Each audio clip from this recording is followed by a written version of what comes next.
A film, Goodbye, Mr. Chips, from 1939. So, this is a film that I never watched as a kid. I never watched all of it. It just, I don't know why. I think Goodbye, Mr. Chips was a title that put me off. And then I watched it, later in life, and I understood why it was an Academy Award winning film.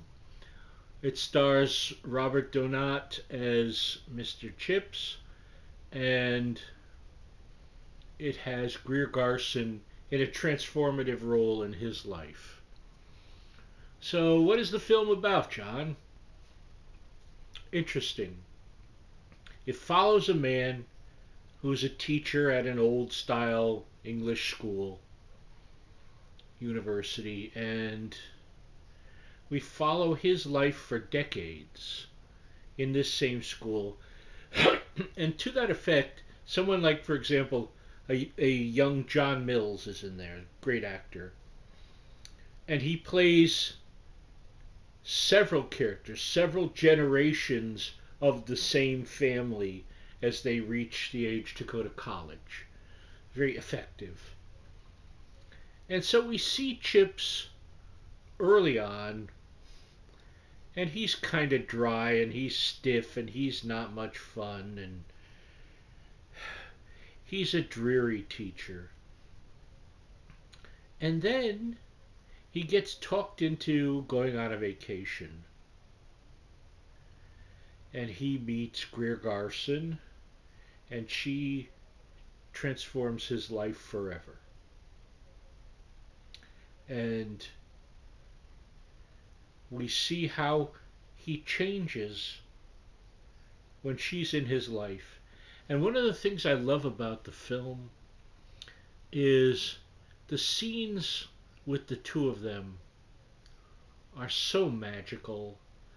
They're simple in their ways, but when I watch them, I remember what it's like to really be in the early stages of being in love.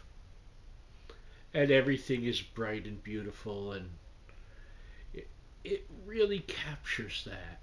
And you see within him and within her, but she's really the force here. They fall for each other, but I mean, he's definitely what she's looking for, but he didn't know he was looking for her. And it reminds me of in the scene in the animated How the Grinch Stole Christmas, where his heart grows all those sizes.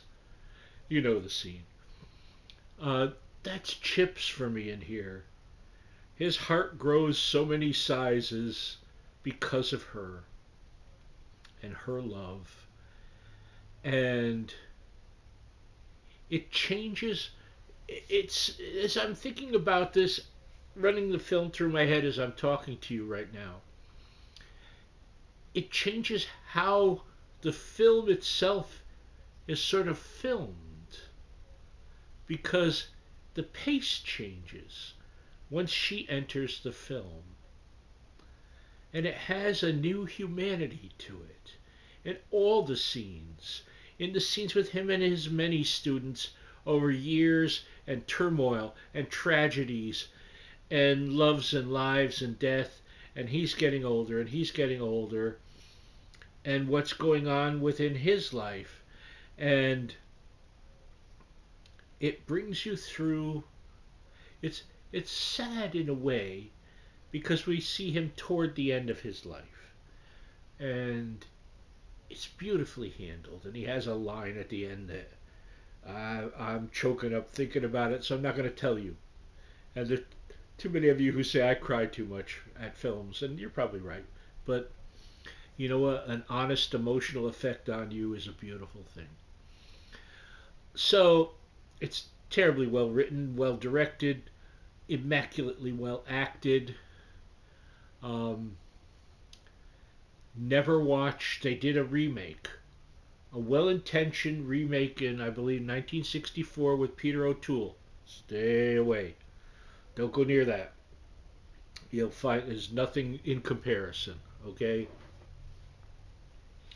No disrespect to anyone that worked on that film, but no. Stick with 1939, Robert Dunant, Greer Garson, and a cast of plenty.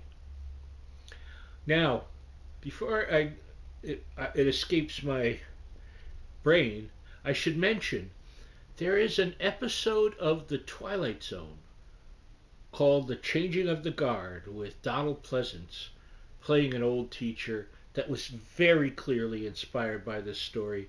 And it's a beautiful half hour of television.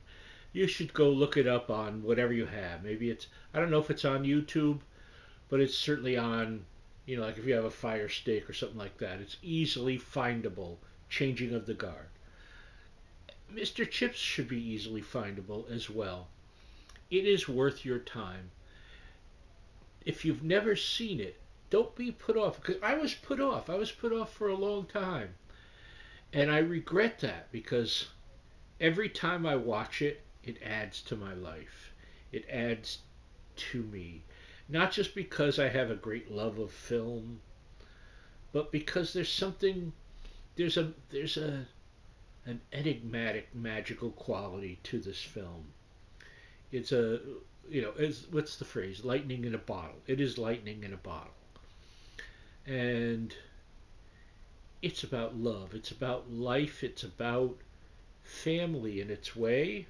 It's about how the people that surround your life, whether they're related to you or not, can become your family.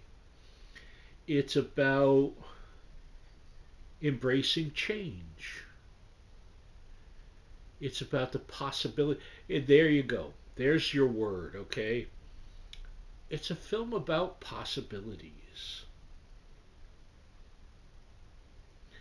And I love it. And I hope you love it too. And I hope you watch it. And I hope, above all, you watch it and let me know. Let me know what you thought. What did this film mean to you? Am I striking out here? You watch it and you go, "Are you crazy, John? That was a stupid film about a teacher." Maybe to you it will be, but I don't think so. It has its own soul. It's beautiful. So give it a look and let me know what you think. I'll see you next time. Bye bye. I love you.